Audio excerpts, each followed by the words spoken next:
Rabotai, nos sages nous ont enseigné dans la Gemara Masechet Yom Adaf Lamedhe Amud Bet qu'il y a trois personnages qui arrivent au jour du jugement. Le pauvre, le riche, l'impie.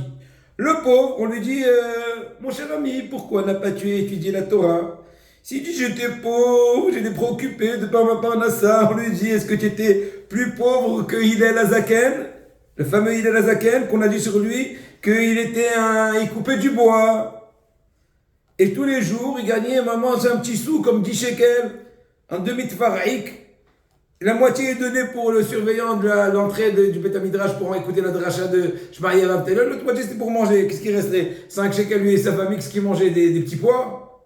Aïe, aïe, aïe, aïe. Une fois, la veille de Shabbat, il avait tellement froid, sans rentrer dans les détails, il n'avait pas assez d'argent pour payer, il s'est mis au-dessus. C'était un vendredi, au-dessus de la fenêtre d'en haut, il a écouté la dracha, il s'est couvert de neige, c'était un jour plein de neige.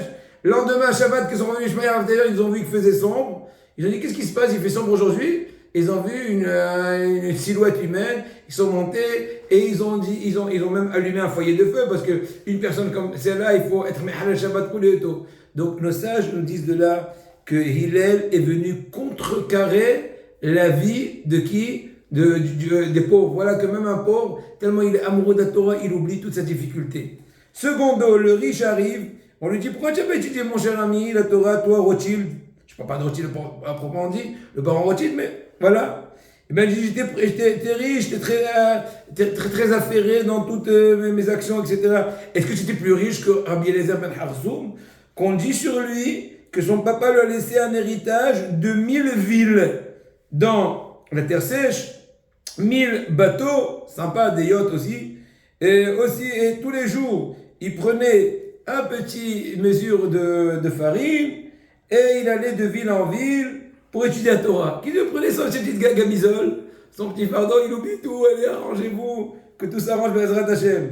Une fois, ses serviteurs l'ont trouvé, ils ne l'ont pas reconnu, ils lui ont dit, viens, travaille avec nous. Il leur a dit, non, s'il vous plaît, laissez-moi, je vais aller étudier la Torah. Sur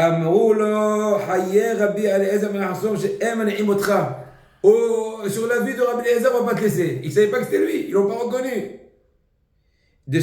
Jamais de sa vie, il n'est